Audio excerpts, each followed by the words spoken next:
Hello. Good. How are you all? Good.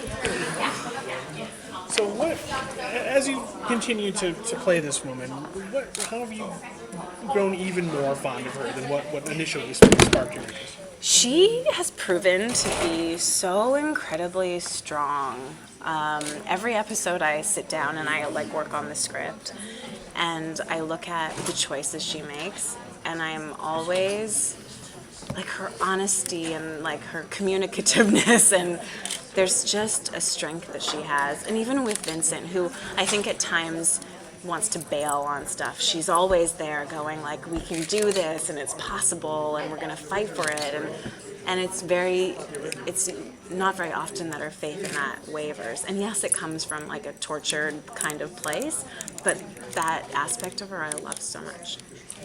You said work on the script, as in just reading it, or do you actually get to contribute to what's happening? I do contribute.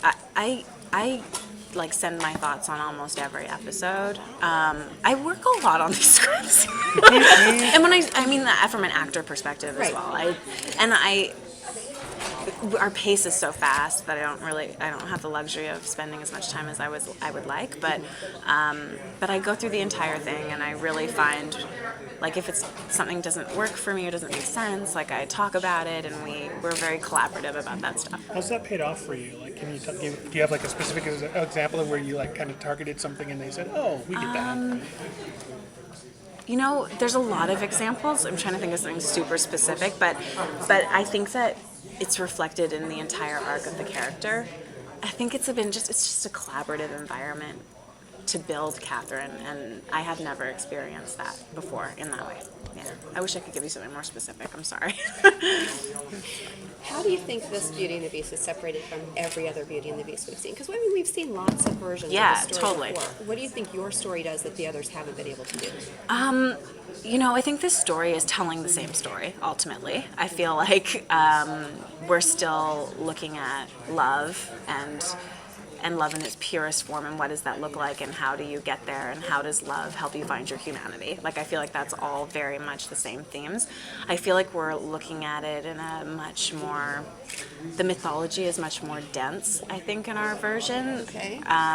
Because if you look at other Beauty and the Beast, it's normally a tale that, except for the series, the 80s series, it's a tale that kind of has a beginning, middle, and end, and it's kind of it's a morality story in a way, but ours has a lot more layers and roots, I think, that hasn't been done before. It's a little darker too, I think. Have you pitched ideas for another season? I've been asked that a few times today. It's weird. We're in the second to last episode, and my brain is so focused on where the character is at now that I haven't really sat down to vision out where I think she would go. Mm-hmm. Our cliffhanger is pretty big at the end of the season, as it is. so to figure out where it would go next season is kind of a big task in my brain that I can't get to yet. What can you sort of tease about the remaining episodes? Well, since we've moved away from the procedural, everything is about kind of escalating with these characters. So Tess knows about Vincent now. Evan is on a mission. Gabe's involved, and we don't quite know what's going on with him. Muirfield is closing in. Everything's kind of escalating. There's going to be big reveals about Catherine's family, how they're involved in everything, and kind of where the organization is at. Every episode is bigger than the one before it. It's just a lot of stuff is happening. So you're in almost every scene, and you said you're almost done. What are you looking forward to doing? Oh, sleeping. Sleeping in the nighttime. I'm so excited for that. I think I'm gonna have a little vacation. Toronto's been cold. It's been cold, but it's been good. But I'm tired. I forget how exhausting it is. I remember from TCAs where you were saying this was really your first sort of breakaway on your own, living situation where you were just free to do whatever you wanted. And yes, maybe I did say that. I mean, that's true. What's the time been like? Like, have you had been like self-discovery time? No, it's been discover Catherine Chandler time. I might know her better than I know me at this point. But that's what it's been. I mean, like, if I'm just really honest, I went grocery shopping once this month. You know, like it's been busy. If Kat could go back and kind of maybe alter an event that's happened, what would she change? That's an interesting question. I think Catherine in her head would want to not have her mom die, but I don't think she realizes how much that event has made her into the force of nature that she is. And I mean, in my head anyway. But I think she would never want, I mean, that's her entire drive, is to never have that happen to anybody else. And every person that she loves, she's trying to stop that from happening to. So if she could change that, I think she would. Is there a character maybe this season who she wished doesn't know about her and Vincent? Well, I think Catherine beats herself up because she feels like she should have told everybody, but she couldn't, and like it's a big struggle for her because she sees her responsibility in everything that happens to each of those characters.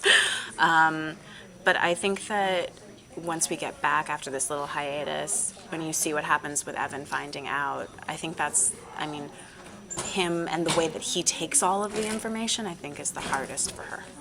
So does she feel more of a burden that Tess knows now, or is she It's relieved? a relief and it's a burden. But in some ways it's easier because if someone knows, you can actually protect them better because Yeah. you can be direct with them about, you can't go there because of this really horrible organization that like is going to destroy everything and everybody on the planet, you know?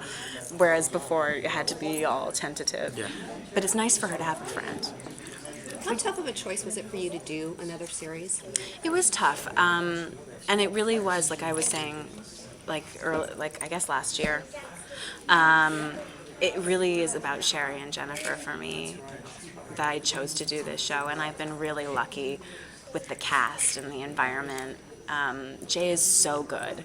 He's so fun to work with. He's so talented, and Nina and I have become incredibly close friends, and I think that relationship kind of comes across on screen because the way that Tess and Catherine are kind of the way that me and Nina are. So that's been really rewarding for me. When it comes to the action element, is Yeah. there something that you, Kristin, have taken from having that physical discipline, and maybe do you feel more confident that you can do stuff, or do you feel like I'm still just an actor and this is all?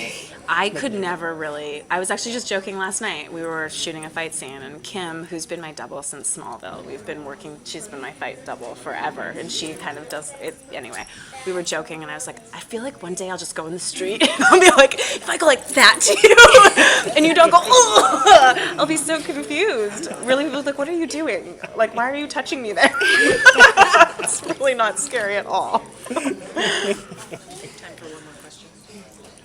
Well, you were saying that working with Jay has been a pleasure. Is Yeah. there stuff that goes on behind the scenes that fans don't get to see that really shows the connection between you two? I think that our whole cast has this wonderful connection. We're the silliest people you could ever meet. There's a lot of singing, there's a lot of dancing, there's a lot of musical singing. It's just silly. It's pure silliness. And I think that there's a deep trust, and I don't know how we got it, and I don't know how we built it, but I feel so lucky that it's there. It's really great. When do we get a musical episode? Yeah. God, guys, never. I can't sing. Everyone else on the cast is a decent singer, not me. Bad.